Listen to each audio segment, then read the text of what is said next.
学大家午安。来，提醒一下，有手机的同学记得请关手机，好不好？好，有手机的记得请关手机，哈。好，来，首先大家给自己鼓掌一下。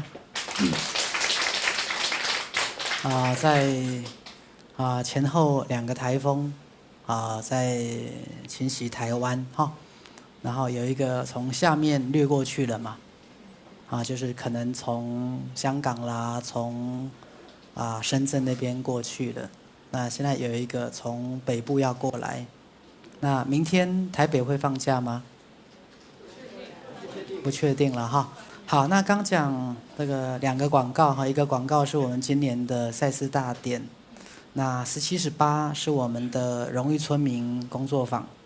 是可以参加许医师的工作坊，那一样参加的这个学费，参加的这个学费也全数捐给赛斯村做建设经费，建设经费。那所以美其名是参加工作坊，那其实就是一个大家可以捐款的一个机会又可以捐款又可以上课。然后18、19是我们的赛斯大会那赛斯大会。这个在我们赛事园区里面，各位可以露营，可以睡在车子里面，都可以。那在我们园区里面的2天1夜的食宿，食宿都是由我们赛事村免费提供。那尤其是19号中午，我们会有这个桌菜，会有这个拌豆，所以我们邀请。全世界海内外那是我们希望到时候这个大陆的同学也可以一起来共襄盛举，好不好？那这个来高桥同学，你11月会再来吗？11月，争取了哈。那我们高桥同学是特别从日本 Yokohama， 对不对？Yokohama 是什么？横滨站，特别刚刚才下飞机。你来鼓掌一下Yokohama 同学那争取11月来参加我们的赛事大典。好，那再来就是明天明天如果台风没有放假没有公告放假，那明天的这个10点那个Yokohama 同学高桥同学，明天10点在中正纪念堂有公益讲座公益讲座。那如果明天没有放假的话，那大家这个麻烦 FB 帮我们分享出去好不好？麻烦 FB 或 IG 帮我们分享出去。那明天10点在中正纪念堂有许医师的讲座，还有好像有我们高丽文同学的国标舞的表演。高丽文同学，高丽文同学好像80几岁了，来给他鼓掌一下。他80几岁了，然后特别也邀请了他的舞蹈老师，要一起来这个表演他的国标舞。你为什么那个表情？是，很厉害那希望丽娜老师80岁也可以我们表演打羽毛球，好不好 ？OK， 好来，那我们开始来进入我们今天的主题来穿越什么？层层的无力感好，来那个高桥同学，要不要到前面来，让大家认识你一下？来介绍一下这是我们这个主任佩玉主任在公务的闲暇自己手工缝制的，来到前面来坐这里，来。各位，我也是第一次见到他因为之前是在网络视讯见过他，我今天是第一眼亲自见到他。那第一眼见到的心情，来站起来。我有穿鞋子，鞋子脱掉。对，第一眼见到他就是果然是从山东过来的同学好，来，请坐。来，那因为之前都是在网络见到他，那网络见到就是比较分不出来大只小只了哈。后来他就自己在那边开玩笑啊，不好意思，自己太大只了。我说不是，是我们太小只了哈，我们太小只了。来，高桥同学跟大家介绍一下，然后你是怎么接触到赛斯心法，然后怎么样到日本生活？那你觉得赛斯心法带给你的学习是什么？或是我们今天讲无力感哈？来，这个是繁体字了哈。你认识穿越层层的无力感。来，先自我介绍，然后跟大家讲赛斯心法怎么样帮助你穿越层层的无力感。那今天是什么样的心情？特别从日本为了我们赛斯家族飞到台湾来。好，然后我们把他的联络电话地址啦，然后家里的那个电子锁的号码都公布给大家哈。所以如果没有，那是开玩笑的哈。如果大家在日本要组读书会啦在日本将来我们要办什么活动，我们可以就请我们的这个高桥同学帮我们在那边看怎么样组一个读书会，好不好？来，我很紧张，很紧张哈。那刚下飞机，刚还在吃肉粽。我们旁边不是有个刘家肉粽吗？讲刘家肉粽我就生气上次就是想说这是端午节买个粽子给妈妈，而且买去妈妈又不吃，对，每次都白便宜姐姐对，是啊，好来，那粽子很有名很好吃，很有名，对，很好吃。对，那主任帮我再买2颗送他，看他喜欢吃什么鲍鱼的啦，还是什么什么，对，就把鱼包在里面那个鲍鱼的。好紧张。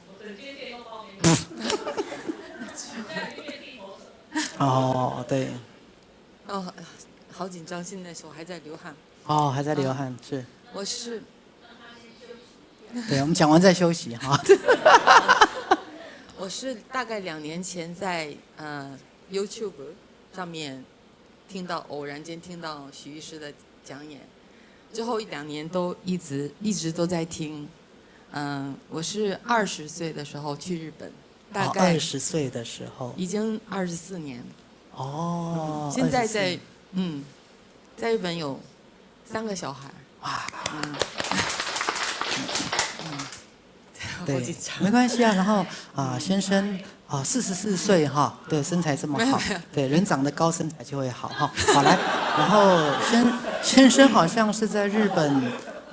开业的牙医，对不对？所以如果有日本的同学牙齿痛可以欢迎大家介绍到他先生那边可以看牙可以看牙，在横滨横滨 OK， 来。我遇到的问题应该是跟我在单独一个人在养小孩的过程中遇到了很多的问题，之后自己的父母又不在日本。都是要靠自己来解决对，这是很重要的无力感因为先生很忙嘛，先生自己开一个牙医诊所，那当然就很忙，然后生了3个小孩，对，然后又是以一个华人的身份，那大家知道现在其实现在大陆对日本人是比较不友善的，所以有时候在日本的华人其实是很尴尬，因为有时候这个日本人。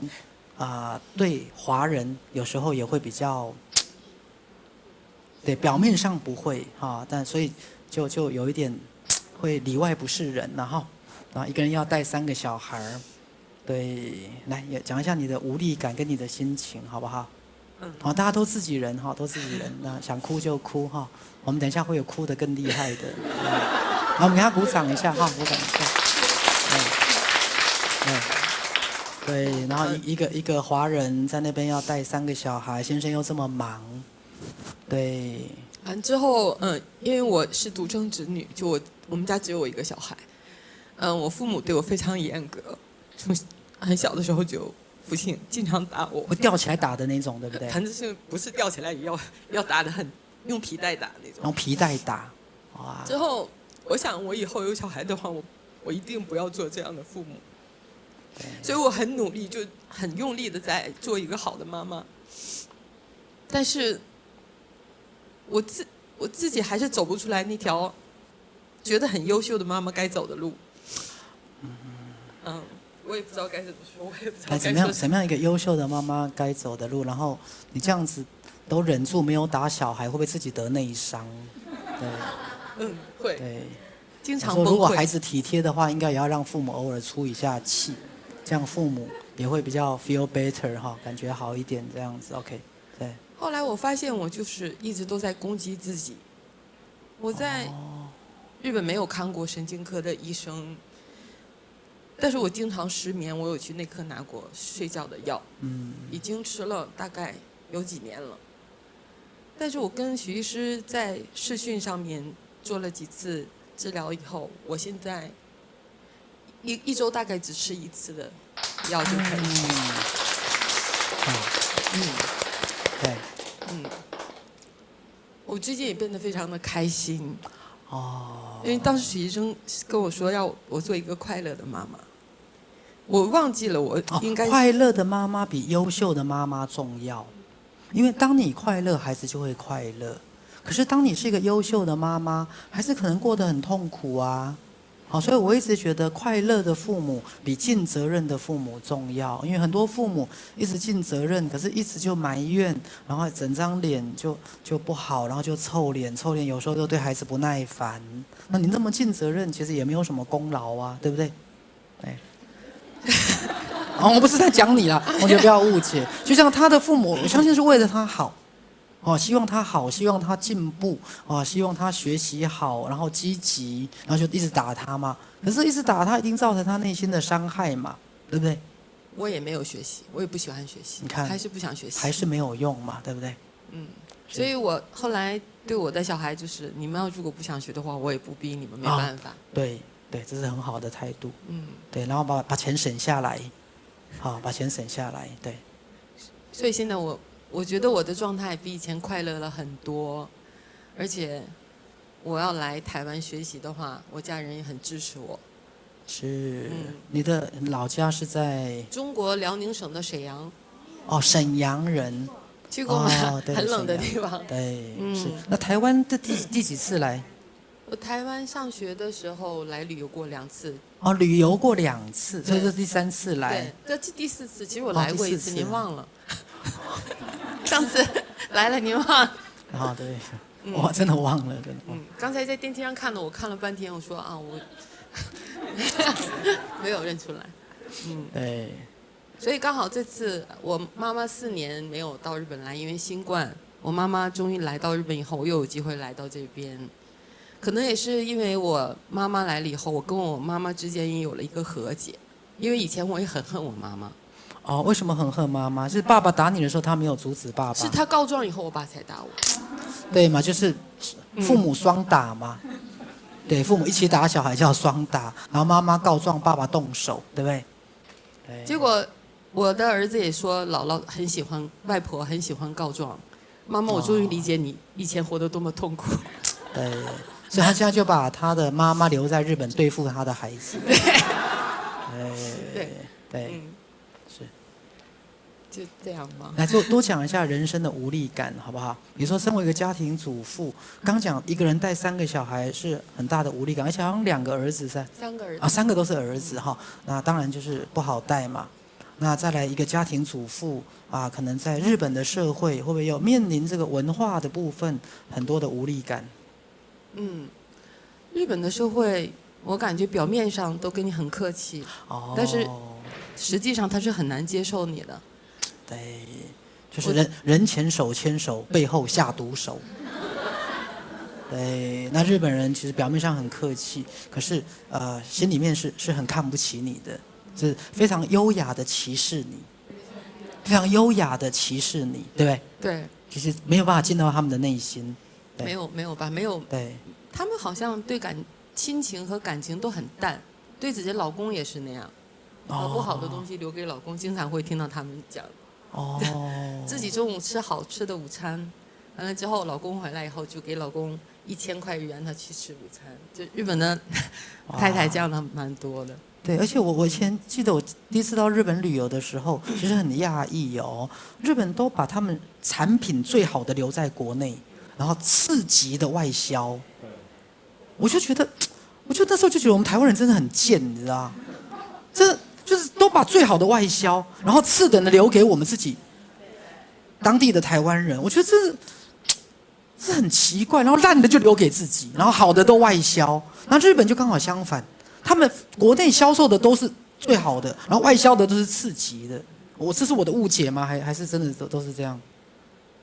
好像应该不那么严重，没那么严重，是吧？但是现在各国人都去日本，把日本也买空了。哦，日本很矛盾，又要赚那些观光财，然后大家就去日本买东西，可是东西又被买光了。对，对，所以在日本人现在买东西的话，也被会限量买，不可以买太多，都会被控制住。哦，我印象中以前香港也是，好，香港的奶粉都被深圳人买光了，然后尿布也被买光了，好，后来就开始限购令，有没有？限购令。对，是。日本也是这样。来，这趟来到台湾有什么心情？啊，好紧张，我脸好紧张。是。上次来了以后，我觉得第二次应该不会这么紧张，但还是很紧张。OK。好，来，那我们就谢谢高晓同学哈。对。好，来，那个泽修在吗？泽修，刚离开的是。好，来，我们今天讲无力感哈，来，有没有同学要分享一下自己在人生或婚姻当中有没有遭遇到什么样的无力感？来，这位同学，你要不要？就你那个邵伟，来，顺便帮他征婚一下哈，因为邵伟单身很久了，对，来。好，邵伟就是他是什么母胎单身是吧？对，徐医师帮我取的绰号，对，母胎单身，大家知道母胎单身的意思哈？就从出娘胎到现在还没有谈过恋爱。对。从出娘胎到现在都还没有谈过恋爱，那我就不再补充其他的了。这样懂我的意思哈？这是要包红包的那个概念，要包红包的概念。高桥有听懂吗？没有听懂哈，来旁边同学跟他解释一下哈。那这个同学他很优秀，那平常也是在练国术。好，那要不要讲一下自己生活当中有遇到什么样的无力感？那比如说在面对弟弟身为哥哥会不会也有一些无力感这样子？是因为我弟弟，徐医师有给他一本书，是不正常也是一种正常。那本书里面是提到视觉失调症。那我弟弟后来在因为工作的压力下，然后前年我父亲是刚往生。前年爸爸往生，所以我们家里的目前的能量场是有一点不稳定。那我弟弟也因为可能我们大家多多少少都有一些打击。那我弟弟后来就把工作给辞掉，然后在他辞掉的前几天，他又把他自己的左手给摔断，然后断的是还是可以结合的，然后大概花了9万块台币。可是他在这个过程期间就有一点发病，他是发完病才去把他的手摔断的。那对我也有咆哮。那我刚开始可能看的发病是幻听还是妄想那时候？他那时候就会，因为我那时候其实心情不是很好，然后就不想理他，然后他半夜就会把我叫起来，就叫我起床。半夜把你叫你起床。那刚开始可能刚刚有一点情绪，就是我们两个人会对冲，互相骂，这样就是很不好。那半夜叫你起床干嘛？他那时候就想起来，就觉得他说为什么哥哥都不理我，然后就是我说你现在是怎么回事？为什么哥哥要睡觉？对啊，我说你怎么了吗？他说我都躺在床上，他说有蚊子，那我说你要不要去电梯那个客厅拿电蚊拍，然后我们明天再说。然后他突然就在楼下开始用吼的，就说哥起床，起来练国术。我想说这什么东西啊？那我就有点不爽，我说你可以大声一点。有没有起来用无影脚？对，我后来要打他屁股2下了，然后后来我就跟他开始跟他争吵，我就觉得你怎么可以这么的很不正常，对，无理取闹。那我们也知道他在发病，然后他隔天他好像看到我在那个客厅打电动，他突然就洗澡出来就看着我，他说：“吴少伟，你干嘛打电动？你很幼稚哎！”然后开始一直骂脏话，一直对我骂叉叉娘。然后我就觉得真的是发病了啦。我说这怎么了嘛？然后那时候我有没有吓一跳？我就感觉心理准备，因为已经第2次了。有没有觉得他会攻击你？不会，因为第1次可能有觉得这么多年念国术，终于可以发挥到用。对，那他那时候已经少一只手，所以我觉得他也打不赢我。对。然后后来这个过程呢，可能那时候我比较理性的，我有跳出来，我就这样看着他，然后他就一直骂我骂脏话，然后我只要看他一眼，就说快撒小，快撒小，然后我就不好意思说，我到底要笑还是要生气？对。然后后来他车祸嘛，然后在家里休息大概1个月，然后他现在的状况就是，我猜那时候弟弟应该也是遇到焦虑，你比如说可能在工作上遇到困难。好啊，各位你知道，有时候我们在工作上遇到困难，或者以前我们在念书的时候，在学业上遇到困难，我们是很难求助的哦。好像许医师辅导很多青少年的忧郁，其实很多都是在学业或人际关系遇到困难。可是当我们当学生在学业遇到困难的时候，我们不一定会求助哦，我们都会觉得是我不好。是我笨，是我不会念书，我们是不会求助的。所以我猜那时候弟弟离开工作之前，应该有碰到人际关系的困扰，应该有碰到工作的困难，但是我们不会求助。好，所以徐师今天要讲穿越层层的无力感，很多时候这个无力感是因为我们没有学会求助。没有学会求助。那当然我们很多理由是说，别人也帮不了我。可是各位，有时候别人也帮不了你，更多的是你自己心里面的一个认知。对，别人不一定帮得了你，但是至少别人也可以看你笑话啊，对不对？好了，这是笑话了哈，别人不一定帮得了你，那是我们自己的认知了哈。所以我猜那时候弟弟应该有遇到工作上的困境。是，他是因为研究所读了好几年，然后一直没办法毕业。对，这也是困境哦。好，但是我想讲，我们不一定会求助，对，我先讲个部分哈。许师就最近协助一个大学生跟研究生顺利毕业，我就跟他讲，你就去敲老师的门，你就去抱老师的大腿，老师，我要过了，你告诉我可以怎么过？对，我想要过，我想要毕业，你就去求老师。台湾的老师基本上都是很善良的，你就跟老师说，老师，对不起，我之前就是翘课，考试没到，那你现在我现在要毕业了，我没办法毕业，我可以怎么过？老师就会指引你，老师真的就会指引你。所以有时候是我们真的不愿意放下身段。各位，就是我们为了维护那个什么骄傲的自尊跟面子。你真的跟敲老师的门，老师不要这样啦，我有什么办法可以过？你教我。对，像徐师用这个方法教好多的学生，后来都是毕业跟过关。因为台湾的老师不会刁难你，你真的愿意，你真的放下身段去问老师怎么办？我有没有什么方法可以补救？我有没有可以补交报告？我可不可以去用什么东西抵学分？老师其实都很愿意帮忙，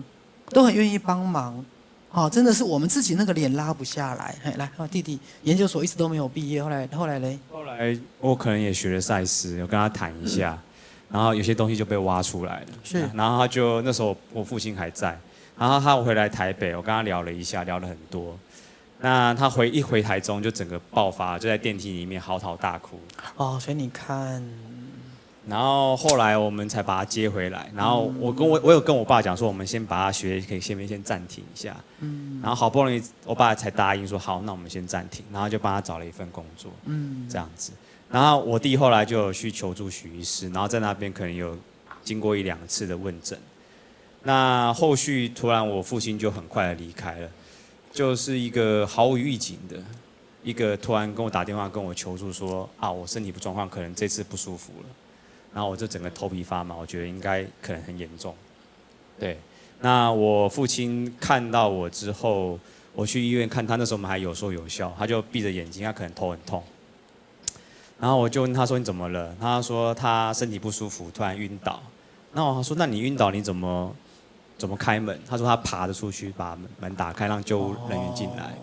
然后他跟我大概聊不到，爬着去开门，让救护人员进来。然后我们聊一聊说，他说突然他想要上厕所，我们就扶他一下。救护人员说，你不能动他，就我们又从把椅子上抬回他的床上。然后在这过程之中，他就突然瞬间开始就晕过去了。然后就10几个救护人员开始帮他做紧急的处理，可能有抽血还是什么的。然后他就他见到我之后。那算他的遗言，他就已经完全昏迷了。然后后来就往生了。还没，他后来在那边盯了大概7天才离开这样子。然后后来我弟来了，然后我就跟我弟讲目前的状况。那我就陪我爸去做核磁共振，因为他是那个脑下蜘蛛膜出血。哦，那个 对 SAH。对，好 ，subarachnoid hemorrhage。对，好，那时候我蜘蛛膜下腔出血。是。然后这个出血量有时候是会很高的。对。好，那会剧烈头痛。对。好，这个病的特征就是会剧烈头痛。好，剧烈头痛。对，跟一般的中风不太一样。好，叫 SAH。好，蜘蛛膜下腔出血。对，好，它的特征就是很剧烈的头痛。那平常自己偏头痛，就不要疑神疑鬼了，好不好？哈，然后剧烈头痛，那伴随有时候会开始意识有点昏迷，哈。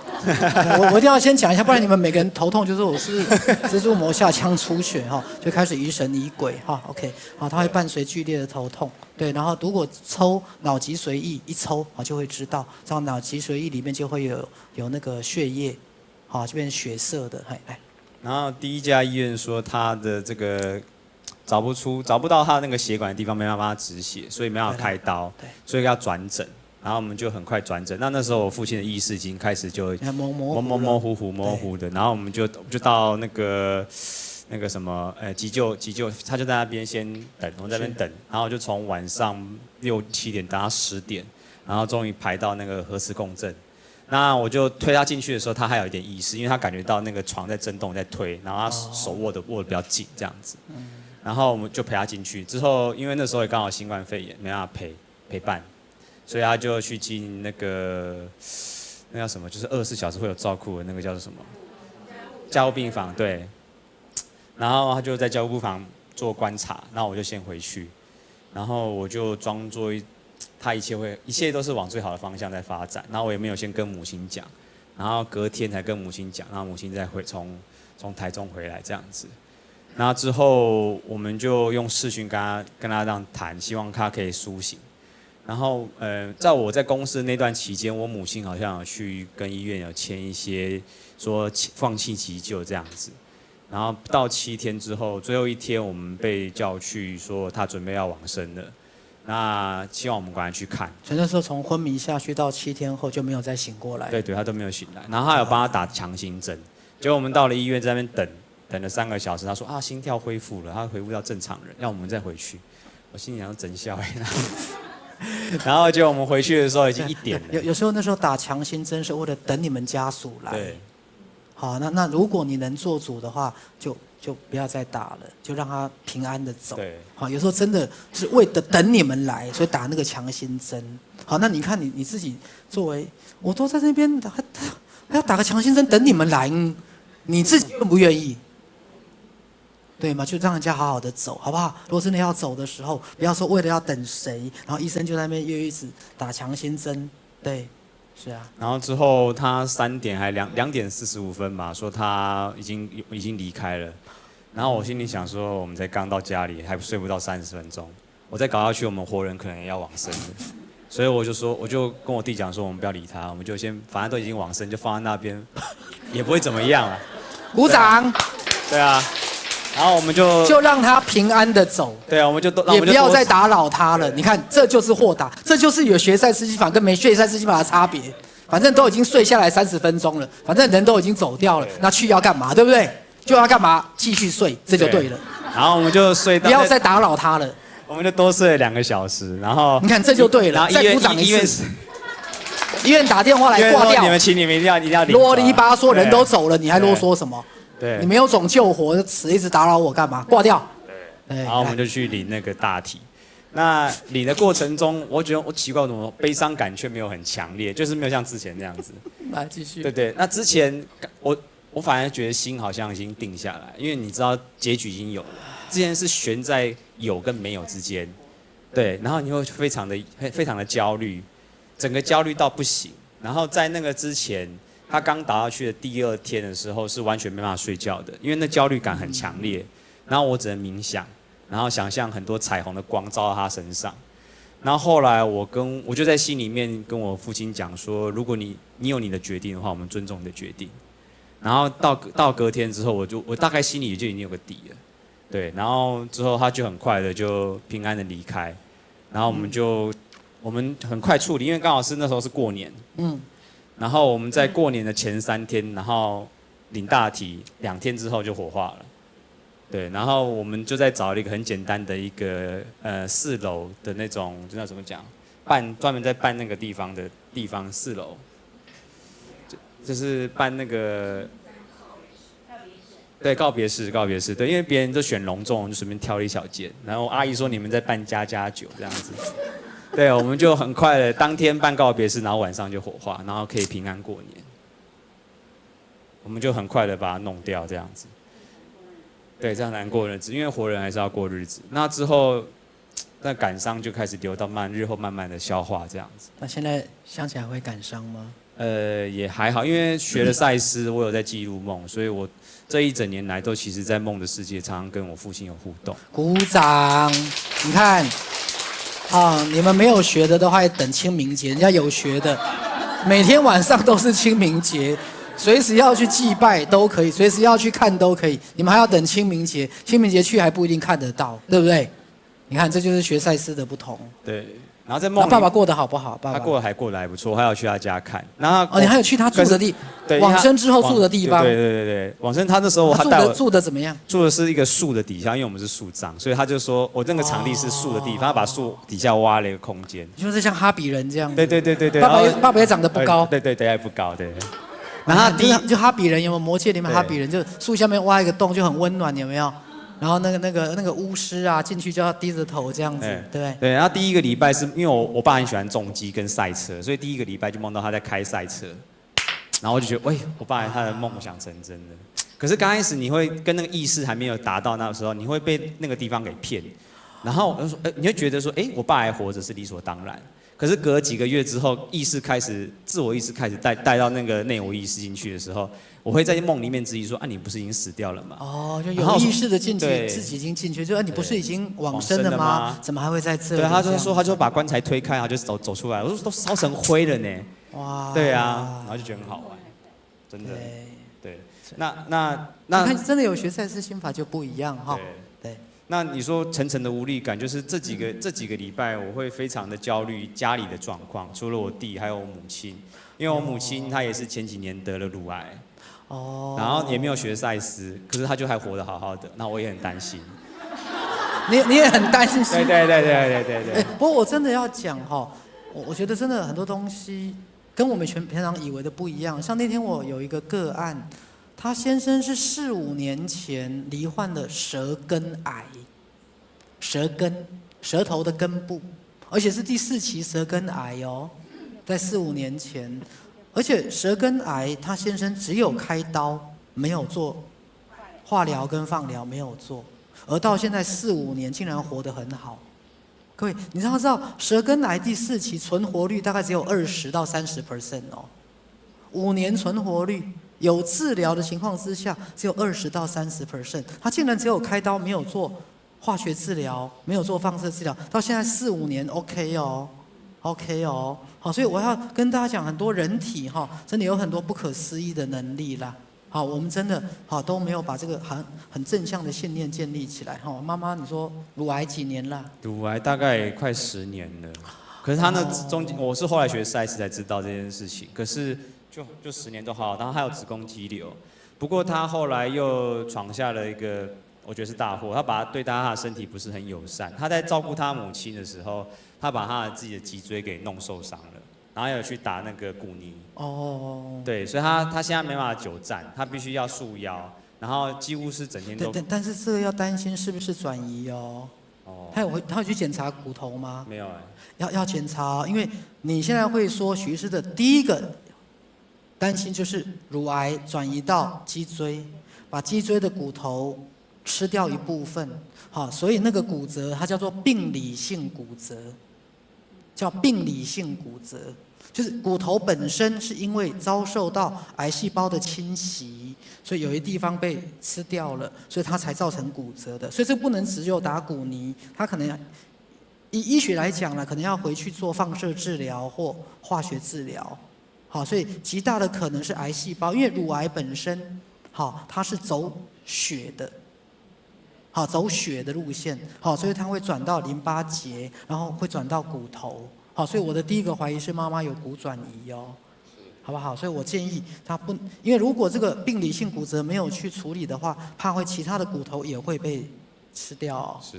对，好，所以回去要跟妈妈讲一下。好，回去请大家看我们要回去对再去做追踪，对，再做追踪一下。对，是。那他还是因为他照顾他母亲，那他那时候，所以其实他不是不小心。对，他是因为他那时候长时间照顾，必须要扶他的母亲。那我说，那你为什么那时候疼痛没有停下来？他说他去打了那个类固醇，然后再回去照顾，然后就反反复复。不爱惜自己，所以你应该很生气。对，我其实很生气。对，他其实很愤怒，就妈妈其实是骨头痛，那有可能是癌症转移，可是他的方法竟然是去打类固醇止痛，然后继续照顾自己的妈妈。好，所以可见你妈妈她不爱惜自己啊，所以难怪你会很愤怒啊。那你练国术这时候有发挥出来吗？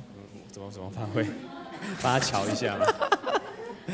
是啊，所以应该是很愤怒，所以这也是无力感啊。你看妈妈不乖不听话，对不对？那明明骨头都已经压迫性骨折了，那还要去用力，还要去打类固醇来止痛。对，我觉得这应该很多的担心，可是无能为力嘛，对不对？对。没人想哭就哭，对，想哭就哭，对，是啊，就是不知道怎么办，我要帮他，他又不听我的，这也是一种无力感呐。好，很多时候我们的无力感就是你有一个想法，可是你想帮助你周遭的人，他不听你的，那你能怎么办？对，你能怎么办？对，好，是，来，没事。对，我们面对很多无力感，其实就是哭出来，给他鼓掌一下。对，那你现在有固定的工作吗？有。那你存款多少？存款可以在上课打1-2通电话那种感觉的。对。我是在帮你征婚呢，你现在告诉我存款只够打电话，这样徐是怎么帮你征婚？这是。对。是。好了，讲对妈妈的心疼跟不舍了哈。好，是那后来我们学赛事之后，会想要推广赛事给自己的家人。那这一定是失败的。我连我妈现在都推广，还是失败中。因为我觉得对，我连我妈我都失败，不要说你妈哈。因为我觉得还蛮成功的。真的吗？对，现在他很多书，他最喜欢的书是我爱的人要走，因为那时候他刚好面临他母亲要准备离开。对，然后其实我觉得我母亲的压力很大，因为她第1年母亲离开，然后2年之后就换她老公离开。所以我觉得他的内心压力其实也是很大，然后他是靠自己的意志力去强撑，然后现在又遇到自己的小儿子，对，比较又受伤，然后他认为他神经可能什么东西宕机这样子，对，然后我觉得他的压力应该其实是比我还大的，然后再加上他的生理疼痛，那我会买书给他看，然后我都有去检查那个书本里面有没有他到底有怎么看，结果我发现他都有做荧光笔。我觉得还蛮认真的，因为我没有要求他自己有在读，所以至少妈妈有在看这些书啦。对。那我妈是没办法，因为我妈不认识字，所以她没办法看书。对。然后所有外在的问题都大概都理解以后，那我回到我自己，然后我会怀疑说，我接下来人生的下一个方向往哪里走？对。那会不会对自己的人生也充满无力感？会，因为会对自己有所期待。然后当自己的目标没有达到自己的期待的时候，那个内伤，我觉得是还蛮强的，就会到最后会觉得说，我是不是空转了10年？然后我过去到底在忙什么？然后会打一个很大的问号。虽然这个问号在10几年前就有了，然后这个问号只是越来越大，然后到最后就跟这个问号在一起。会不会这一辈子都一事无成？会担心。然后到现在还母胎单身，那未来自己怎么过日子？对不对？是啊，那也给自己安排了很多功课或是有趣的事情，但是这样填满自己的日子的生活，到最后反而是得到一种很强烈的疲劳，然后跟无力感，然后我就会问说，那我们接下来要怎么做？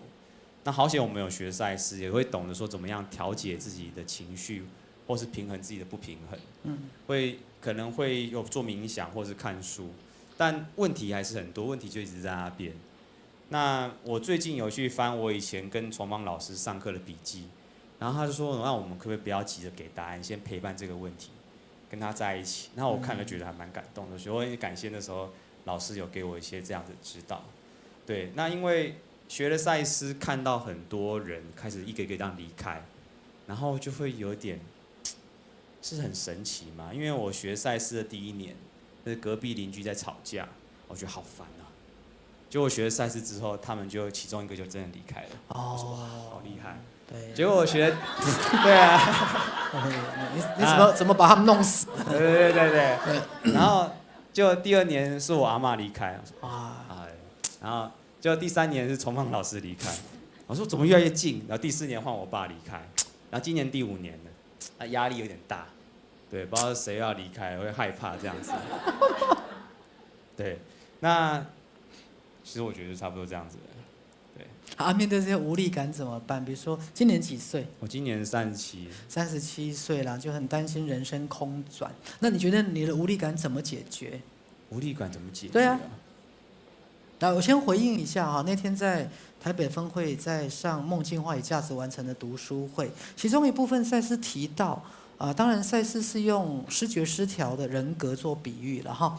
那赛斯的比喻是说，有时候我们会压抑我们自己内在有力量的自己，我们会不敢有力量。好，因为当你有力量的时候，你就必须要踏出去。可是踏出去，你可能会害怕啊，或是当你有力量的时候，你可能觉得自己要做决定啊。好，面临你必须要做决定，可是也许你是害怕做决定的啊，你会害怕犯错，所以变成是你会把自己内在的想冒险的、想做决定的、有力量的自己压抑下去，因为你会把自己关在你的什么舒适圈里面，因为至少我不改变，我都还在自己的舒适圈里面，可是万一我改变了，我就要面临一些未知嘛。面临一些挑战嘛，那面临一些未知，那可能就有一些陌生，甚至也许是会受伤，也许是会不知道怎么应付，所以我们最后又把自己又退缩回来了。所以所谓的很多的无力感，好，刚刚徐师第一个提到，也许我们从来都没有放下面子去求助。那另外一个是我们会不会压抑了一个有力量的自己，想要改变跟冒险的自己，因为你就会觉得算了，我就算了，我也不想踏出去了。来，阿伟会吗？来，阿伟会吗？会不会其实是有一个胆小害怕踏出去跟冒险的自己？会有一个冲劲，想要做一点不一样的改变，可是却不知道那个改变从哪边开始做起。那后来我就听赛斯说，如果你每天上班的路线都一样，那你就改变你的路线。对，先绕到高雄去，再回来进公司。对，或先去冲绳，有没有？先到冲绳去，然后再转机回台北，然后再进公司。对，这也是个办法啊。对，或是绕到海上去，再坐船，再回家。对，体验不同的路径，对不对？对，来继续说。跟台风一样，而且听说这次台风可能会出海再进来的，可能会从什么台东进去，然后从出海之后再从台中再绕回来这样子，对。是。那我会怀疑说，那我是不是要设定目标，然后开始把我的目标慢慢结构，然后去达到那个目标？可是我又会去想说，我过去也是这样生活，我设定一个目标，可是我觉得我好像又错过了生命，我错过了好比说谈恋爱的自己，我以目标为导向，我会这样去思考。你要不要直接说对你有兴趣的人，请跟你联络？对啊。37岁母胎单身，身心健康，偶尔练个国术。可以跟新北分会联络。哦，可以跟新北分会联络是吧？来，你觉得呢？我觉得可以。你看嘛，改变就是先说 yes 嘛，对不对？啊，会弹钢琴哦。他一边练国术一边弹钢琴。我的教练之前有要求我可以弹钢琴、蹲马步，可是我后来办不到。对。哇。休一场，好，等一下休息时间来谈。休息时间。休息时间再来谈。对。那讲什么？讲无力感啊。讲无力感啊。我不知道，因为我们学身心灵好像就是说要信任生命，然后让进入到把自己放下，把自己的我执放下，然后从调节呼吸或是冥想开始。那有时候我就会。在工作期间就很容易产生焦虑，说那我现在这个到底在做什么？我不知道我要怎么去操作，或是有一个怎么样的人生方向，可以透过怎么样的状况改变？不然我只不过是复制我昨天的行为，然后把它贴到今天。对，就是复制贴上，复制贴上，其实人生没什么改变，对不对？我看你笑得很开心，你是不是也是这样在复制贴上的？对。对，所以每一天除了做冥想之外，那有时候我会想要抱怨说，冥想感觉很好，为什么不能只能像一颗石头就定在那边就好了？我还要去人就变成一颗石头。对啊，然后许医师就在读书会里面说到说，除了要往里面收，也要往外面放。那我觉得我好像对收比较有兴趣，可是往外放就会遇到许医师讲的说，当我跨出去，我要面对这个现实生活，或是我一些没有遇过的挑战，我会害怕。那我那时候要怎么办？对啦，会害怕哈。对，我觉得就差不多这样。是啦，好，我们谢谢阿伟哈。好来，这个同学要不要来分享一下？你是乳癌啊？你刚刚他讲他妈乳癌，你要来分享一下啊？一样颜色是吧？这边不要太兴奋，看你好兴奋哦。来跟大家分享一下你是谁，然后现在罹患了乳癌，会不会觉得很多？对，会很多无力感，或是很多，对啊，也不知道会不会好，也不知道活多久，然后现在也是单身嘛，对不对？现在单身。跟许医师讲这些问题，等一下要打我。谁要打你？许医师。我会打你是吧？对啊，因为你说无力感什么我都没有啊。都没有是吧？这很多时候我们缺乏觉察力哈。好来。就是2月的时候，那个诊断乳癌第3期，可是都没有治疗，所以活到现在。来继续说。就2月开始那个听赛斯有声书书看不多，只有几本而已。就是跟癌症有关的。我先讲赛斯心法，我再强调，不会鼓励大家不要做治疗好不好？好，赛斯心法不会鼓励大家不要做治疗，所以有时候还会鼓励大家去做医学的治疗，虽然它是治标，但是还是会鼓励。好，但是那个东西是你们自己的责任，我们这边就是在学赛斯心法，走身心灵的道路。好，所以这部分不会阻止大家，也不会建议大家不去做医学的治疗。好，但是我们全力以赴带大家探索内心，然后怎么样去把负能量把它做一个调整，好不好？来，这跟赛斯没有关系，不治疗跟赛斯没关系，是我自己觉得。为什么？我觉得。而且他本身以前是护士哦。对，以前是护理人员。他以前是护理人员哦，做了8年吧。对。对。来跟大家讲一下为什么。因为在医院里面你也曾经看过那种癌症病人有没有？然后放疗什么的，然后就开始变得很虚弱，然后好像后来就是躺病床什么。可是我自己就是内心有很强的那种感觉，我不想要过那样的日子。不想要过那种治疗软弱，然后没有力量的日子。对，就你希望自己还是能走能跑。对，就是说生活品质好一点这样子。来，我只能说这是不一样的选择。对。好，他选择他要有生活品质，他不想在治疗的过程当中虚弱无力。好，来继续说。好像没有了。讲无力感啊，面对人生的无力感。好，我先问你一个问题因为早上在心电管顾上课。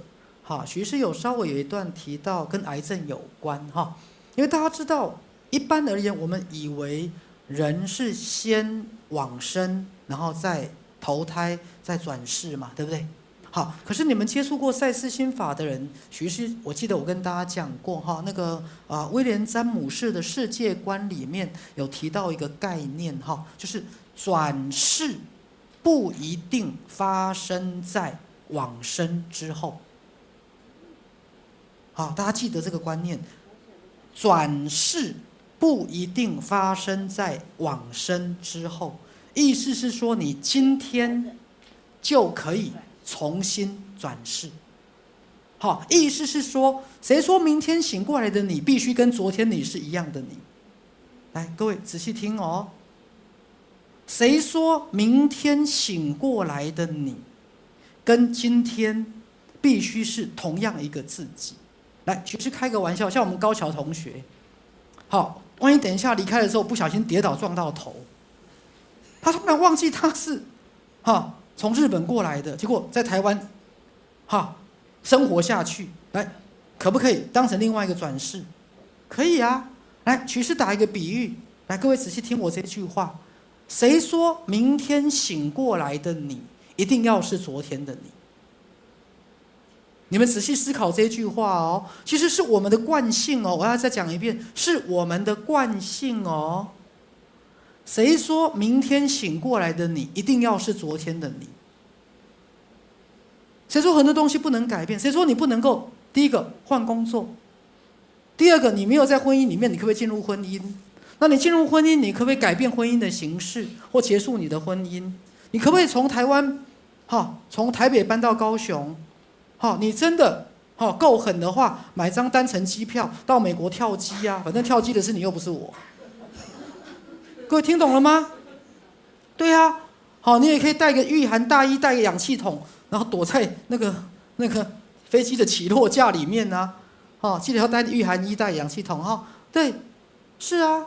来，其实以这个开玩笑的形式来说，谁说明天的你一定跟今天的你一定要是同一个？所以赛斯心法里面有个概念，转世不一定发生在往生之后，转世可以发生在今天。来，徐师不是比喻的在讲哦，我不是比喻，我是在讲一个事实跟一个现象，我不是在象征性的说，我是在实际性的说这件事。转世不一定发生在肉体的结束，你也可以当作睡觉那个晚上你已经死掉了，你已经死掉了。知道我们的肉体每天在新陈代谢啊，我们的肉体是每天靠着不断细胞的死亡跟重生而活着。所以罹患癌症的人仔细听着哦，徐氏有个很有趣的理论，罹患癌症的人就是没有完成在活着的时候的转世。因为癌细胞就代表什么？重生跟死亡。癌细胞代表新生跟死亡。来，癌细胞是不断的生长复制，它是不是很强的生长的力量？可是癌细胞是不是也是会破坏？它是不是也代表死亡？对。所以如果我从这个角度解释，癌细胞代表轮回的力量。那轮回力量代表什么？你能不能放下过去的惯性，放下过去的生命的习性，而可以全部重新开始？你有没有全部重新开始的勇气？来，各位懂我的意思吗？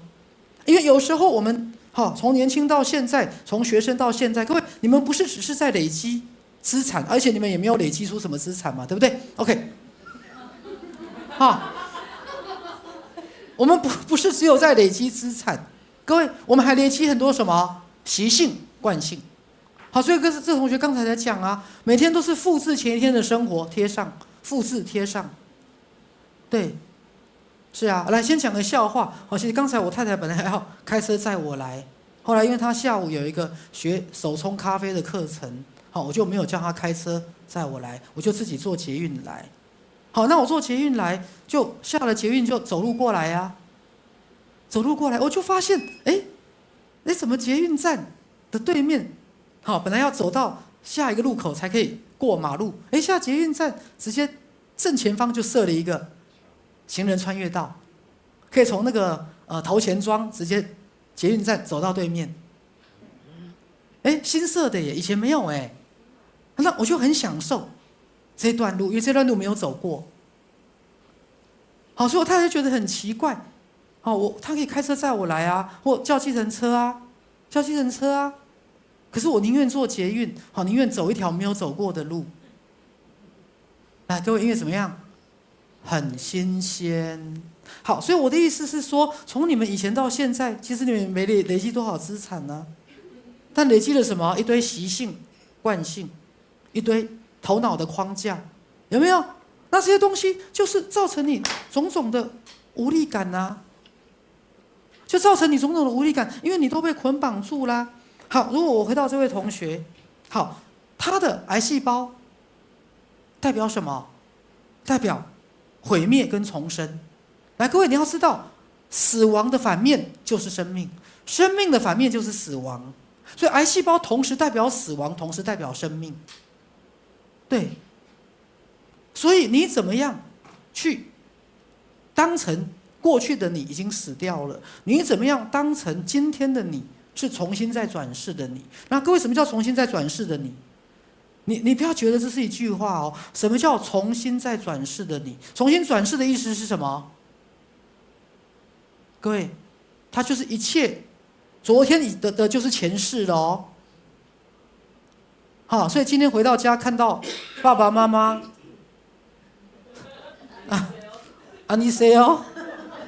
来，你好怎么说？有科哈马同学啊，こんにちは啊，对，你们好，你们是我前世的父母亲。对啊，过去种种譬如昨日死啊。来，虽然我没有要当大家剃度哈，没有要帮他当和尚跟尼姑，可是这个含义是一样的。所有你过去认识的都是前世的，回首前尘，各位，其实你就是重生的。好，所以我觉得对这个同学也是一样。好，你要么就是重生，要么就是死亡。那死亡也是重生。那你是要透过结束这次转世来重生，还是你现在就要重生？来，有没有听懂许师的意思？听懂。来，什么意思？解释给我听。就是现在是另外一世。什么另外一世？你穿着前世的衣服干什么？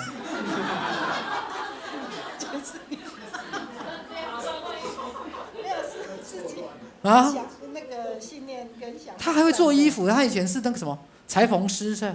他也是多才多艺啦。在日本学服装，在日本哪里？4年，那个，登丽美，Doris Mega， 那个。Doris Mega， 那是什么？没有专门学校，对。一个专门学。是一个日本最老的一个服装学校。日本最老的服装学校。对。Doris Mega。Doris Mega。我们台湾翻成登丽美。登丽美。好，那他妈妈回沈阳，你去帮他带小孩啊？可以啊，因为我去帮他带小孩啊。是学护理的啊。他是护理的。我以前在妇产科，我们那时候那个年代，那个婴儿室都40-50个小朋友的。那小孩已经大了啦。对，你去帮他带小孩啊。对，欢迎是。或者她带老公牙科诊所去当助理。对啊。会不会有点老？有点老了，我们就是要老的啊，不然你太年轻太漂亮，人家怎么会放心？奇怪，我们就是要老的啊。没有，刚转世，现在16岁。刚转世16岁。对。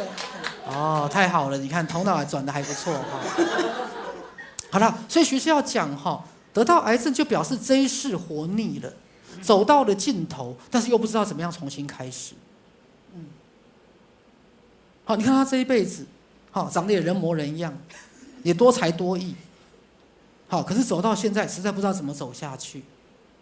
好，就像刚同学提到，好像人生不是自己要的。各位，就像你们走到今天，好，也都有年纪了，你看，那人生不是自己要的怎么办？对啊，人生不是自己要的。好，眼看着这一辈子走到现在。那么多的没有达到的理想，没有达到的梦想，怎么办？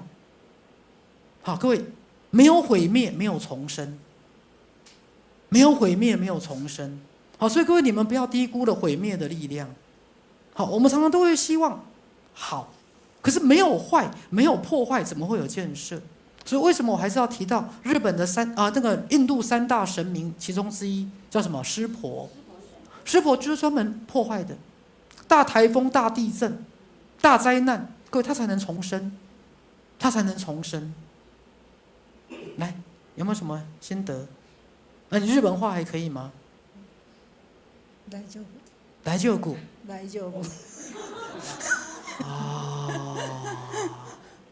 还蛮多才多艺的哈。我觉得他可能也是多才多艺活到现在，但是就是怎么讲？没有在更大的发挥，各位懂我意思哈？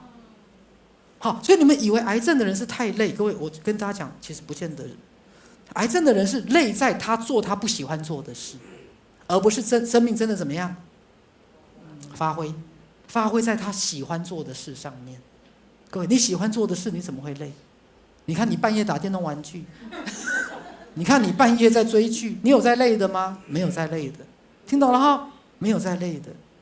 对，所以癌症其实跟劳累不一定有关系，而是那个劳累是辛苦的，那个劳累是累的，那个劳累是心酸的，对，然后想改变又改变不了，对啊，所以我觉得他应该是，欠缺一个更大的发挥，对，要改变了，敢不敢去发挥？敢啊，敢哈，好，那就去日本了。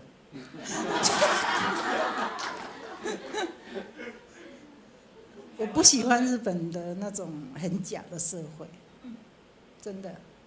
我们以前学生的时候，不是去吃那个叫什么牛冻吗？那个叫什么？我们台湾引进台湾叫什么？那个冻，就是牛冻，牛冻，就一个井中间再一点冻饭。冻饭啊，在台湾不是做的还算高价位的吗？我们在日本啊，我们都女生嘛，然后去吃，隔天就被日本的同学说：“你们怎么可以去吃那个？”我说：“啊，为什么？那个很好吃啊。”他说：“那个都是工人在吃的，你懂吗？都是那个蓝领阶级在吃的。对，他是吃饱的。哦，就是连吃个冻饭都会被歧视的概念。因为我们学生就是便宜吃得饱啊。哦，哎呀，所以我觉得那种社会，现在比较不会了，是吧？对啊，他们真的受外来的那个还是有影响。对了。现在在日本，冻饭是蓝领阶级在吃的吗？对，真的。女生比较不吃的，拉面也是，所以女生不能吃冻饭跟拉面。现在这样学到了没有？会不会看不起？会不会看不起？好不好？会不会歧视 ？OK， 好了 ，OK， 好，我们谢谢，好嘞，我们回到我们今天的主题哈。穿越层层的无力感，来，徐师讲无力感。我刚讲第一个部分哈，来无力感，因为放不下身段。好来，徐师刚讲从学生的部分哈，那很多学生其实在学习上遇到困难，但是因为大家知道学生爱面子，好像我去问同学问老师，暴露出我的什么不足嘛，尤其是我们华人的小孩。你不会你怎么那么笨啊？不敢问啊，所以我们就不知道怎么去求助，我们不知道怎么去求助。好，所以要穿越无力感，其实还是要从很基本的告诉大家，就是去面对。好，各位，面对这两个字很容易写，但是其实有时候面对是一辈子的功夫，有时候是去面对，那甚至连承认都不容易哦。好，比如说有时候徐师在做很多学生的个案，在做心理治疗的过程当中，我说那数学不会就是不会啊，各位，他就会跟我说没有，我只是上课很无聊。他会跟父母说上课很无聊啊，老师讲的都很无聊啊。我说无聊就是你没听懂才无聊啊。来，如果刚刚徐师从头到尾都用西班牙文上课，当然我是不懂西班牙文的，你们上课会不会无聊？你从头到尾你也不知道我在说什么啊。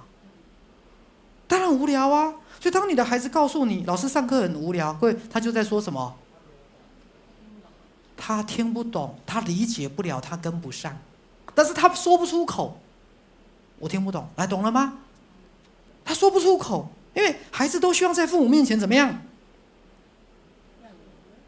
很好，很棒啊！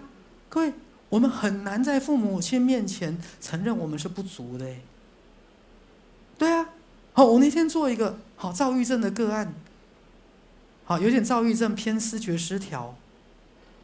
对啊，然后我跟他谈好多年哦，然后26岁，大学肄业，然后一直处于发病的状态，自言自语。后来我就跟他谈很久，谈好多年，一直跟他谈如何接受自己是大学没有毕业，如何接受自己是没有工作，如何接受自己没有收入，如何接受自己每天都在家里宅在家。对，后来好治疗谈完了，好我就想说跟他谈这么多年也很熟了嘛，我就牵着他的手到父母亲面前，来我们来演一下，来又是你哈，来我就牵着他的手到父母亲那边，我说今天就跟这个小芬谈就是许师就一直跟他讲要小芬接受他现在就是没有在工作，他现在就是学业也没有完成，然后好像也没有在赚钱，学士今天就一直跟他谈这件事，希望他可以接纳。各位，他当场像是把我的手甩掉，直接进厕所，他当场他当场把我的手这样直接甩掉，直接进厕所。来，对不起，请坐。对，各位，我吓一跳哦，他是直接甩掉，来表示什么？不接受，表示这个孩子从头到尾没有接纳他在父母亲面前他是失败者，表示这个孩子从发病到现在已经快要10年了，表示这个孩子从来没有接受他可以是什么失败者。那时候我才意识到，原来当我跟他谈的时候都很好，可是到父母亲面前，那同时其实我也觉得很高兴。为什么？因为他至少现实感回来了，他至少会有那种愤怒跟痛苦的感觉，明白吗？原来他藏得这么深，原来他对于自己的愤怒跟痛苦跟觉得自己没有达到自己的理想。来，比如说这个同学，你看多才多艺，他一定对自己有很高的期待。来，所以我开个玩笑，他急着得乳癌，急着结束这一辈子，急着要到下一辈子去，因为下辈子可以怎么样？有所不同，重新开始。明白了没有？对于活得不好的人，又对这一辈子的未来不抱期待的人，各位，很快的方法就是赶快结束这一辈子，明白了吗？然后下辈子就可以怎么样？重新再来。是啊，因为对灵魂来讲，我跟大家讲过，灵魂是永生的，灵魂不在乎肉体的毁灭哦，在乎肉体的毁灭是我们的自我。灵魂是不在乎肉体的毁灭，因为灵魂知道自己是永生的哦，灵魂知道他要几个肉体就几个肉体哦，灵魂知道他要转世几次就几次哦，各位，所以灵魂跟自我不一样啊，所以那是自我一直想要活下去啊，灵魂有时候是觉得怎么样？第一个见好就收啊，第二个看未来没什么搞头了，就赶快，赶快砍究姨妈死，然后赶快下辈子才能重新开始啊，有没有？对，所以赛斯讲过，求死的意志就是要求生，求生。好，所以在世心法要讲的是 OK， 没有问题。你想提早早死早超生，各位，他不一定要到下辈子，现在就可以开始。但是各位，这要有大智慧、大勇气耶！你看，人要抛下自己的过去容不容易？我刚刚讲财产没累积多少，习性倒累积一堆啊。我们思想的惯性有没有？我们活到现在都会觉得不要讲各位，我以前那时候我国中的时候大陆叫初中，我跟各位讲，我说我国中的时候就很好笑哦。那时候我国中就开始意识到，我是来自一个平凡的家庭。我父母是比较低文化水平的，所以那时候我在国中，甚至国小5年级的时候，我跟大家讲，那时候徐师就有一个很有趣的想法，我想说我这一辈子完了，因为我们那个年代不是都说不要输在起跑线吗？我到小5开始有意识到社会，意识到那个整个这个世界的时候，我开始觉得我完了。我怎么起跑点跟人家差这么多啊？我怎么来自一个没有文化的家庭？我怎么来自一个社会的中低家庭？父母在农村就是农夫嘛，到了都市就是工人嘛。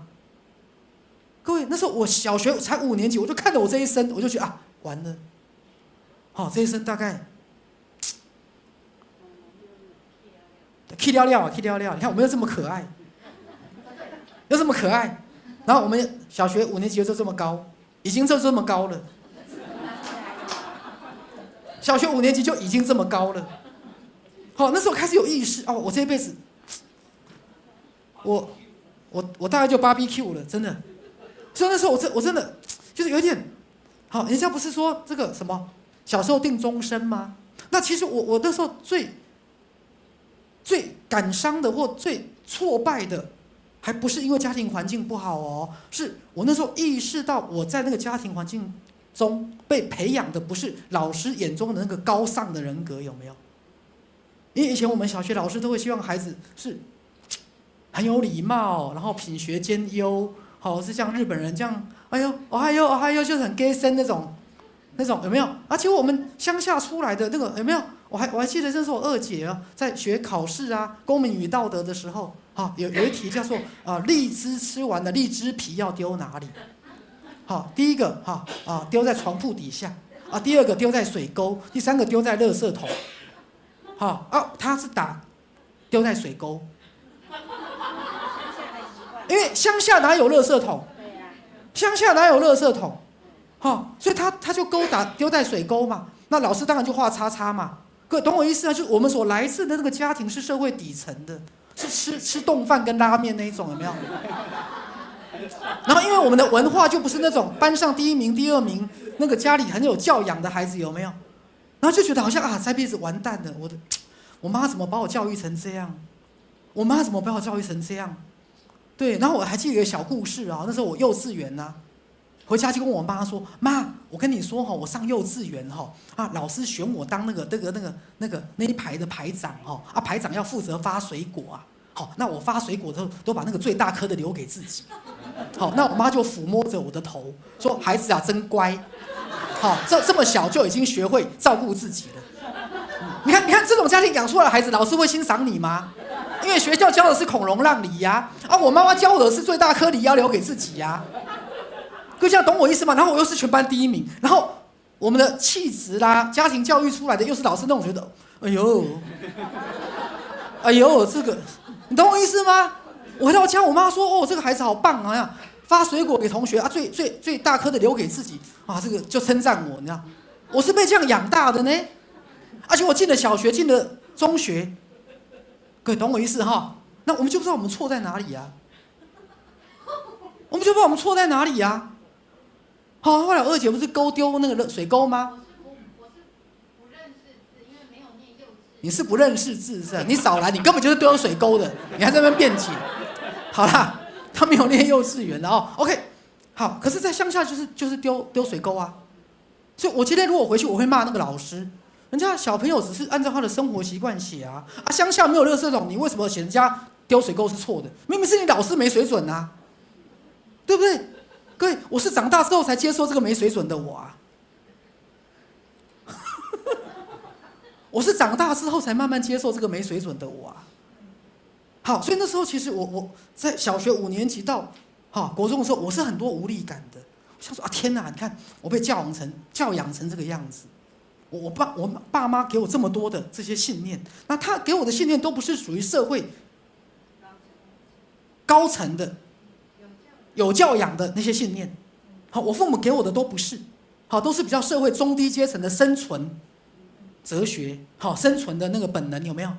对，那到了学校，学校老师认同的是那个高层社会的那种文化水平的那种比较高的家庭的有教养的孩子，有没有？那时候我就充满了无力感。对，那后来我就告诉我自己，不行。对，我的人生最后我自己决定。后来我就开始走 gay bye 路线，有没有？就把自己变得好像很品学兼优。对，后来我才发现，原来那个不见得是自己。后来我要再把那个真实的自己找回来，慢慢要重新认同，我所来自的家庭，对，慢慢认同，我的父母就是很没水准，但是没有水准的很可爱，他们已经是用他们最好的给你的，他们也无能为力，是啊，好，来，我们再回到这里，承认，是啊，包括有时候在工作上面，我刚刚讲，对学生来讲。很难承认，自己遇到困难，对，在工作上也是啊。大多数的工作问题都是人际关系问题，因为你不知道怎么去问，你没有办法去跟同事讲，你没有办法放低身段。好，所以今天我们面对很多的无力感，各位，第一个学校要跟各位讲，承认面对，然后怎么样去开口得助。来，各位，不是开口求助，因为你开口，人家不一定会帮助你。好，搞不好，好，你告诉别人你的困难，也许人家是嘲笑你啊，总会有人嘲笑你嘛。那能够成为别人嘲笑的对象，也是一种功德嘛，是吗 ？OK， 好，所以开口不一定会得助，但是开口什么？求助。当你愿意去开口的时候，你会得到帮助，不见得是这个人，也许是另外一个人，也许是老天，也许是一个灵感，也许是内我。对，好，所以当我们面对我们的无力感的时候，我们首先一定是要去面对它，承认它。来，比如说我们的无力感有哪些无力感？各位，现代人无力感很多啊。来，疾病是不是？来，疾病，人生啊。好，还有家庭啊，经济，来，还有什么？身高我们就不写了哈。来，经济还有什么无力感？婚姻，哎，对，婚姻，还有亲子，对，还有工作，还有什么？关系。来，怎么样？好了。大致这样子了哈，各位已经够多了吧？啊，经济没写吗？哦，经验写成经验，经济。好，经济的无力感，是啊。好，来，我先这样讲哈。来，我们先给这些无力感鼓掌一下。好，来，各位，徐师先解释一下，因为你生命有这些无力感，所以你要来投胎啊。所有你面对的无力感，就是你的灵魂要学习创造力的地方。所以哪里去是你的无力感的区域，就是你的灵魂的功课所在。来，这样明白了吗？来，所以我们这一辈子来地球在学习什么？我创造我自己的实相，还记得吗？我们就是在学习创造力。所以，如果你在这些领域里面遭遇到无力感，那么这些领域本身，它就是你要发挥你创造力的地方。所以，哪里有无力感，哪里就是创造力要展现的地方。来，徐师先回应各位，在神奇之道的序里面讲到3个东西，一个部分是物质实相是一个流动的能量，啊，物质实相。好，它是一个流动的能量。第二个，这个流动的能量，它的改变是随着你的期待而有所不同。期待就是 expectation， 期待。好，就是信念。物质实相，它是一个流动的能量。各位，既然它是流动，表示它怎么样？就可以改变。既然可以改变，它就不如你想象中那么的无力感。那么的无力感。好，简单来讲，我曾经遇到一个忧郁症的患者，后来很简单，其实就是告诉他，我绝对没有办法告诉你，你走出去不会受伤，我就是告诉你，你走出去吧，而且不要怕受伤。你不可能走出去不受伤，你不可能去工作去谈恋爱不会受伤，你不可能去交朋友不会受伤，各位不可能。你唯一要做的是什么？去不怕受伤，就像你要学会骑脚踏车，来学会骑脚踏车，永远不跌倒，会学会骑脚踏车吗？你没跌个几次，你怎么学得会？所以学会骑脚踏车只有一个诀窍，怎么样？多跌几次嘛，然后做好防护措施嘛，就弄个护膝嘛，哈，对，护肘嘛，对不对？多跌个几次嘛，你就会啦。是啊，好，然后母胎单身怎么办？去被始乱终弃就好啦，去被抛弃几次就好啦。雨桐，你也是这样子，对啊，就是去受伤嘛，把每一次受伤当作学习跟成长嘛，就是这样子啊。对，好，所以很多无力感是我们把自己怎么样封闭了，封闭了，你不想踏出去了。对，来，所以物质是流动的能量，而改变随着期待而来。还有化解无力感，在于唤起所有的意识与生俱来的什么创造力。所有的无力感，其背后的目的都在唤起所有的意识与生俱来的什么创造力。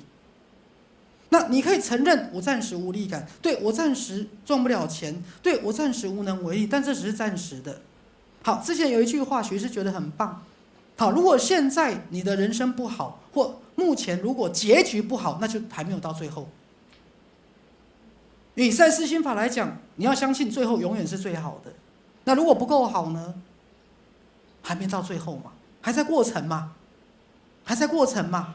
好，所以我们等一下工作坊是什么？带着信心走过程是吧？好，我们也会请主任分享他的黑暗面。他讲自从当了主任之后，才发现自己那么多的黑暗面在，他就觉得很丢脸哈。还有克服无力感，就是不要怕丢脸。OK， 来，我们再回到刚讲，物质实相每天都在变化，包括现在每天都在变化，它是流动的能量。包括疾病也是流动的能量，包括金钱也是流动的能量，包括健康也是流动的能量，包括人际关系也是流动的能量。好，那刚徐师讲，任何你觉得无力感的地方，就是你的灵魂要努力的地方。所以任何你感觉到无力感的地方，不管刚才在哪个领域里面，你都要找出那个领域的限制性信念。来，现在徐师先跟大家讲，所有的限制性信念里面，最重要的一个信念是相信自己是有办法的。来，在个人实相的本质里面，相信自己是有办法的。许多的无力感，碰到困难不重要，每个人都会碰到困难，但是碰到困难最后的信念是相信自己无能为力。来，各位跟我念一遍：我是无能为力的。我是无能为力的。再讲一遍。好，这就是一个很负面的信念。但是有时候我会要你承认你对别人无能为力，这是要你放下的意思。听懂了哈？有时候我要你承认你对别人无能为力，因为你能决定别人吗？你能决定你儿子要几点睡觉吗？你能决定你女儿要离婚不离婚吗？你决定不了。好，所以你对别人无能为力 ，OK， 但是你对你自己的人生，相信自己无能为力是一个很负面的信念。而相反的，我们另外一个信念是什么？相信我有办法，相信我永远有办法。来，再念一遍。好，也许不是今天，也许不是明天，甚至我这一辈子没做到，我还有下一辈子。来，各位，这就是一个信念。相信我永远都有办法。那有办法的意思不是你现在就有办法哦，这是一个什么信念？这是一个信念。好，这是我们在讲赛斯心法无可救药的乐观的概念，相信自己永远有办法。好，我最近在读早期课第7。好，刚开始的时候赛斯讲到一段很好玩，我早上在广固上课我也提到了。好，很多的无力感来自什么？自怜。好 ，self pity， 觉得自己很可怜。来，大家跟我念一遍。如果我生个病，就会有人来关心我。来，如果我生个病，发个烧，就可以好好的休息。对，来，各位，所以很多时候我们都在潜意识怎么样？召唤疾病，懂了吗？如果我生个病，就会有人来关心我；如果我生个病，就不会有人给我压力；如果我生个病，同事就会叫我好好休息，不要那么累。好，所以赛斯有讲，有时候自怜，自怜，是一个非常负面的心态。我觉得自己很可怜，来同理自己，疼惜自己 OK。但是如果你常常觉得自己很可怜，你就会越来越可怜。来，所以学师讲过，像我辅导很多青少年忧郁症，有一些就是小时候父母离婚，有一些是隔代教养，好，有一些是小时候父母可能哪一个往生了。可是重点不是这个孩子在单亲家庭长大哦，重点是他的周遭所有的伯伯、叔叔、阿姨、舅舅都对他很好，但是每个人都觉得这个孩子怎么样？哦，那叫可怜呐，怎么这么可怜啊？这么小，爸妈就不在，这个妈妈跟人家跑，爸爸也去交女朋友，爷爷奶奶就对他特别好，那叫可怜啊，这边那叫可怜，这个，所以你就觉得怎么样？很可怜。你哪里可怜？全世界都对你很好啊，听懂了吗？那当你觉得很可怜，你就创造什么样？很可怜，用可怜来得到什么？来，我不是说我们不要去可怜别人哦，我们可以去可怜别人，但你不要天到晚觉得自己很可怜啊。我们是在讲自己哦。所以经常我们会用失败，经常我们会用生病，来让自己放轻松，来让自己得到什么？关心。因为你的潜意识里面一直隐藏着一个什么？自怜。你看这时候如果我发烧了，父母亲就不会逼我念书。对，像那时候弟弟不是跌倒摔断手了吗？他也是一个挫折，他也是一个我搞砸了。那这时候如果我手断掉了，你们就会对我好一点。你看你练了国术，你那时候就不能揍他，他手都断了你还揍他，你有良心吗？对不对？好的就可以揍，对，是啊，或揍他没有断的那只手，再把它揍断。OK， 好，所以很多的无力感，它包含着什么？自怜。我是受害者，我觉得自己很可怜，甚至在我们长大之后，也常常透过生病来得到什么？爱跟关心。所以潜意识里面你就会创造一个疾病，意识层面你当然不喜欢生病啊。是啊，那说实话，像我妈妈每次生病也都是为了这个理由啊。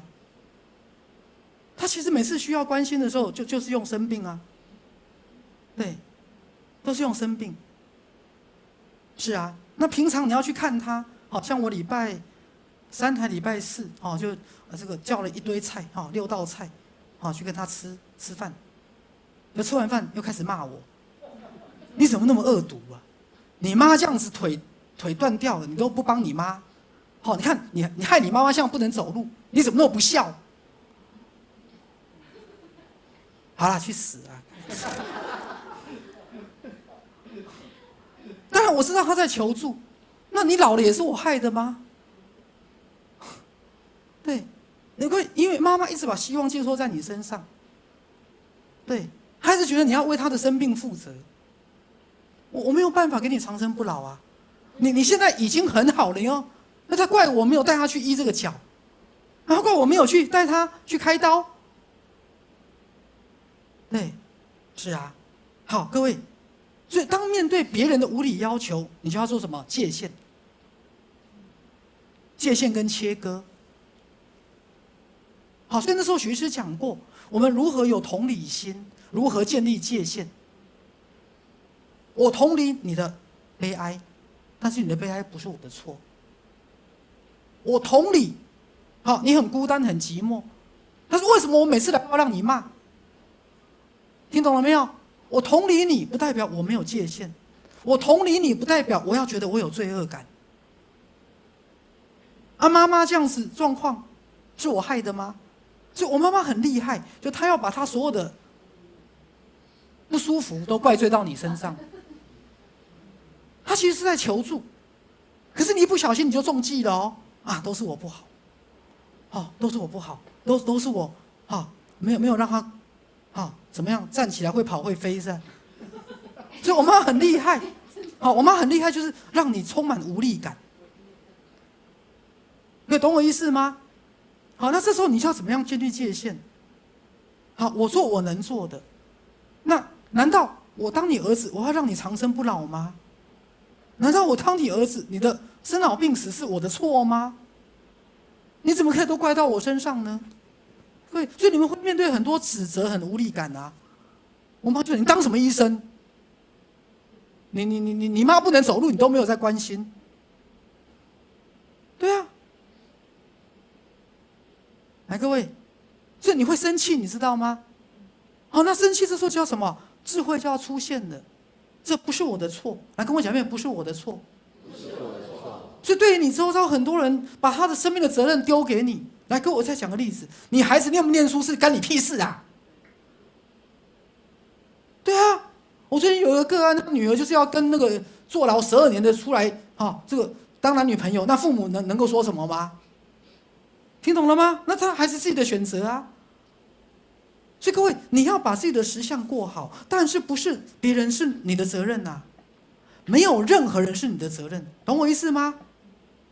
可是我的意思说，你不应该把你的本分做好，把你的角色做好，可是他不是你的责任啊。没有人是你的责任，就我妈妈一直要他把他的责任丢给我啊。对啊，我现在想再啰嗦，把你送到洛杉矶去。送到建了寺寺庙的门口，啰嗦什么？嫌我再去找另外一个啊。对，所以有时候你不要把你本来不应该你负的责任担到自己肩上，好不好？好，来，所以我们时间差不多，我们回到结论。如何把身段放下来？好，然后相信自己，暂时我无能为力，但是我一定会有办法。然后不要让你的自怜摧毁了你的自信心，好不好？好，然后刚讲物质实相是一个变为的状态，物质实相的一切实相的变为，随着期待的改变而有所不同。然后化解所有的困难跟无力感，在于唤起所有的意识与生俱来的什么创造力。然后信念怎么样？创造实相，如何建立正向的信念，好不好？好，那我们今天公益讲座到这里结束。那等一下是我们的工作坊，我们3点半到5点半我们的工作坊。那想上工作坊的同学，我们留下来上课，好不好？好，谢谢大家。